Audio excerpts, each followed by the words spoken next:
voudrais dire à vous tous que la politique ne suffit pas pour comprendre la politique. La politique a besoin de l'histoire, de la géographie, de la culture et surtout de l'économie. Tout n'est donc pas que politique pour le président d'honneur du parti, la Force Kori pour un Bénin émergent, FCBE, Alassane Soumanou Djemba, dit Gateri. C'était le samedi passé à Parakou lors de la deuxième session ordinaire de l'année 2023 sous le thème « Relever le défi de la remobilisation ». Après avoir fait, il y a quelques semaines, un plaidoyer pour les libérations des prisonniers politiques et le retour des exilés, il revient une fois encore et dans un franc-parler pour faire toucher du doigt d'autres réalités du quotidien aux militants FCBE et au-delà de la population béninoise. Selon lui, il faut faire face aux problèmes de l'heure. La priorité aujourd'hui dans notre pays, c'est d'œuvrer pour que nous puissions faire face aux problèmes de l'heure. Les problèmes de l'heure, c'est lutter contre la maladie, la misère et la pauvreté.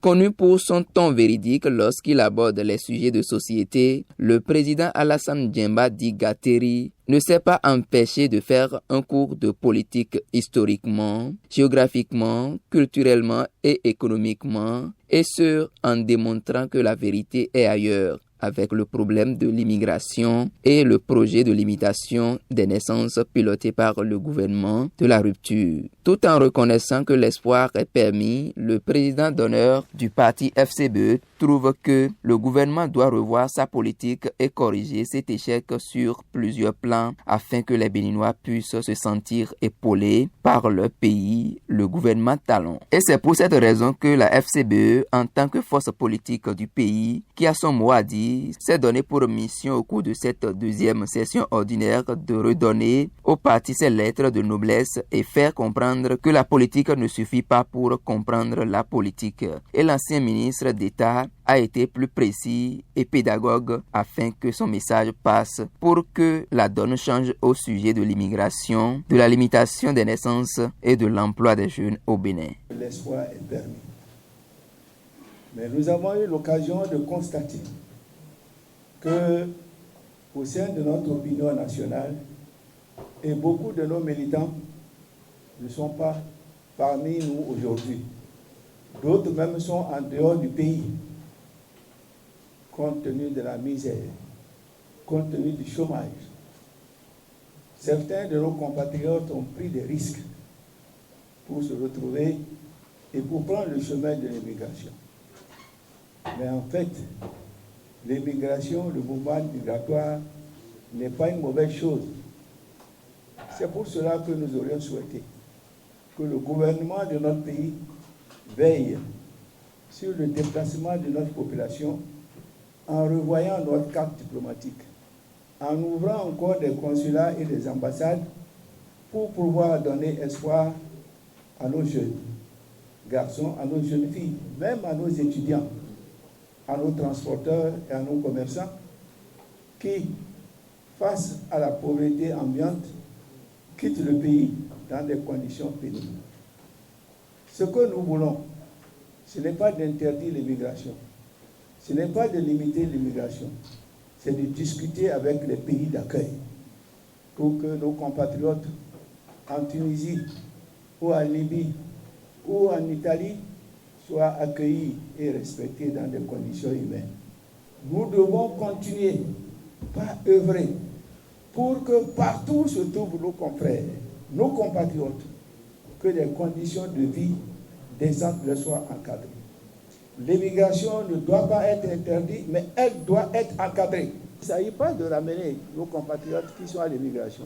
Nous avons compris. Mais il faut leur donner l'emploi. Il faut créer l'emploi.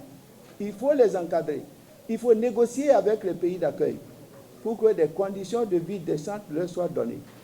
Notre pays s'organise à organiser une rencontre internationale sur la limitation des naissances.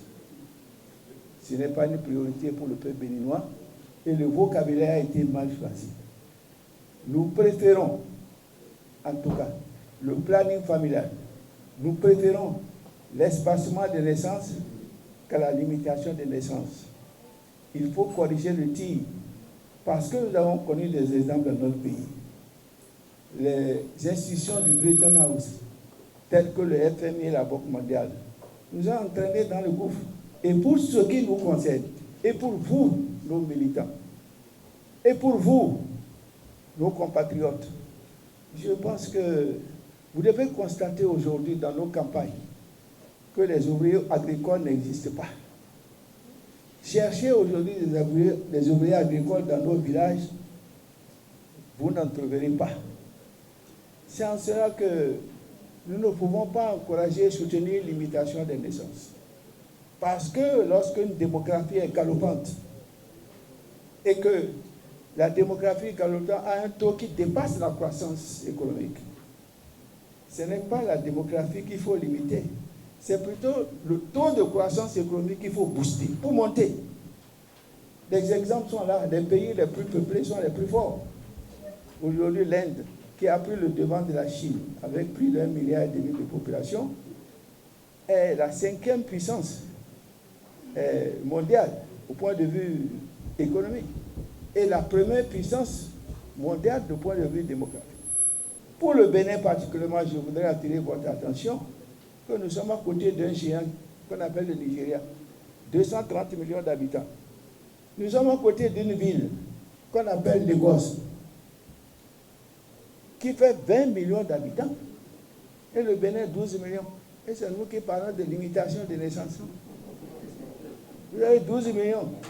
Vous n'atteignez même pas la population de la capitale, du voisin, 20 millions à Lagos. Ibadan, 11 millions. Kano, près de 12 millions. Il faut faire attention. C'est pourquoi je voudrais dire à vous tous que la politique ne suffit pas pour comprendre la politique. La politique a besoin de l'histoire, de la géographie, de la culture et surtout de l'économie. C'est en cela que je voudrais vous inviter en plus, parce que faire la politique aussi, c'est tenir compte de ce qui se passe des problèmes d'actualité. Nos militants partent, ils prennent la voie d'eau, ils prennent des risques. Et nous nous plaignons qu'il y a plus de 62% d'abstention qui n'ont pas voté. Mais plus de 30% quittent le pays. Parce qu'ils n'ont pas de travail. Parce qu'ils partent. C'est un échec de tous les gouvernements.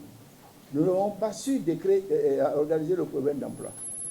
Mais heureusement ou malheureusement, il faut comprendre. L'emploi ne se décrète pas. Nous croyons qu'aujourd'hui au Bénin, ce qui nous unit doit être plus fort que ce qui devait nous opposer. La force Kori pour un Bénin émergent fera tout ce qui est de son possible pour consolider la paix, pour œuvrer pour que chaque Béninois, partout où il se trouve, en tout cas soit dans des conditions décentes de vivre. Il faut voler au secours de nos compatriotes. Ce que vous ne comprenez pas, c'est que bon nombre de militants qui sont partis partent aussi avec leur carte d'électeur. Ils ont voté pour nous. Ils quittent le pays. Ils ne sont plus avec nous. Mais comment nous allons arranger cette situation? Des vendeurs et des cultivateurs de soja à qui on a arraché des soja et des camions ont laissé familles et enfants pour prendre la voie de l'immigration. Nos étudiants qui ont des licences, des bacs et qui n'ont pas d'emploi vendent aujourd'hui des cartes de crédit et souffrent.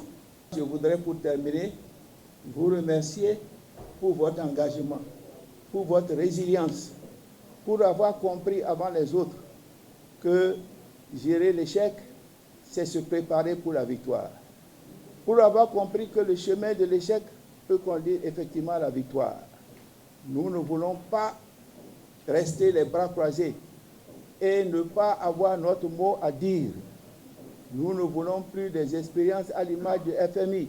Nous préférons que nos militants comprennent que pour vivre ensemble, on a besoin de la paix. Nous comptons dans notre pays des réfugiés qui sont venus rester dans notre pays. Pourquoi? Parce qu'ils n'ont pas la paix chez eux. Mais nous avons la paix chez nous. Mais nos militants et nos gens sortent. Il n'est pas question de les obliger à venir, mais il est question d'encadrer l'immigration, de les aider et de se faire respecter au niveau des villes d'accueil. Voilà ce que j'avais à vous dire, tout en souhaitant, une fois de plus, comme je l'ai dit, que la politique ne suffit pas pour comprendre la politique.